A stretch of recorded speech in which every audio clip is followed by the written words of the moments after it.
BC రిజర్వేషన్ల అంశంపై తెలంగాణ ప్రభుత్వం సుప్రీంకోర్టుకు వెళ్లనుంది. ఈ నేపథ్యంలో స్పెషల్ లీవ్ పిటిషన్ వేయనుంది. స్థానిక సంస్థల ఎన్నికల్లో బీసీలకు 42% రిజర్వేషన్ల అమలుపై హైకోర్టు స్టే ఇచ్చిన నేపథ్యంలో ఈ నిర్ణయం తీసుకుంది. న్యాయ నిపుణుల సూచనలతో పిటిషన్ దాఖలుపై ఇప్పటికే సీఎం రేవంత్ రెడ్డి అధికారులను పురమాయించారు. ఈ అంశంపై AG Sudarshan Reddy, supreme court senior న్యాయవాది అభిషేక్ సింఘితోనూ సీఎం చర్చించారు. హైకోర్టు తీర్పు ప్రతితో పాటు ప్రభుత్వ వాదనను బలపరిచేందుకు అవసరమైన ఇతర పత్రాలను ఇప్పటికే అధికార వర్గాలు ఢిల్లీకి పంపాయి.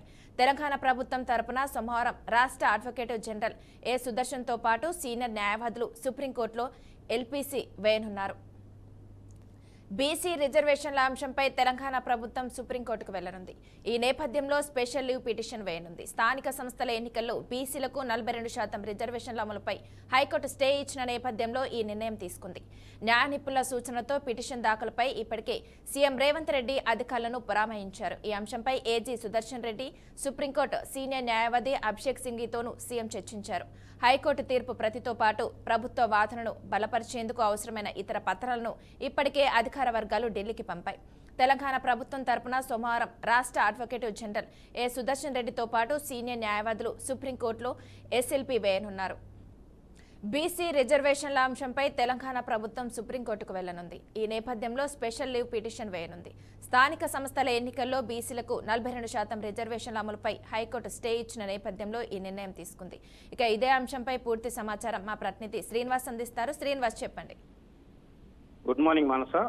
తెలంగాణలోని బీసీ రిజర్వేషన్ 32% పై తెలంగాణ హైకోర్టు ఇచ్చినటువంటి తీర్పును సవాల్ చేస్తూ తెలంగాణ ప్రభుత్వం సీఎం రేవంత్ రెడ్డి ఉదయం ముఖ్య నేతలతో కూడా జూమ్ మీటింగ్ కూడా ఏర్పాటు చేయడం జరిగింది. దీనికి సంబంధించి ఇప్పటికీ అంటే సుప్రీంకోర్టుకు వెళ్లాలని తెలంగాణ ప్రభుత్వం పిటిషన్ కూడా దాఖలు చేయనుంది. దీనికి సంబంధించి ఇప్పటికీ అంటే పలువురు సార్లు మేధావులు కావచ్చు, దానికి సంబంధించినటువంటి హైకోర్టు లాయర్స్ అంటే ఎలక్షన్స్ పోయిన క్రమంలో కూడా మధ్యంతరంగా ఉత్తర్వులు జారీ చేయడం, దీనిపై అంటే టెక్నికల్ గా ఉన్నటువంటి విషయాల మీద అన్నిటి మీద పూర్తిగా సమీక్ష సమావేశాలు నిర్వహించుకున్న తర్వాతనే సుప్రీంకోర్టుకు వెళ్లాలని తెలంగాణ ప్రభుత్వం అయితే ఒక నిర్ణయం చేసింది. తెలంగాణ ప్రభుత్వం సుప్రీంకోర్టుకు వెళ్తున్న ప్రధాన ఉద్దేశంతో పాటు 42% బీసీలకు రావాల్సినటువంటి జనాభా దామాషా ప్రకారం ఉన్నటువంటి వాటాను ఖచ్చితంగా అంటే అమలు పరచడానికి సుప్రీంకోర్టులో జరిగేటటువంటి అనేక విషయాలలో ఏ విధంగా అంటే దానికి అప్రూవల్ చేయాలి, దీనికి సంబంధించినటువంటి విధి విధానాలు ఎలా ఉంటాయి, దీని అంతటిని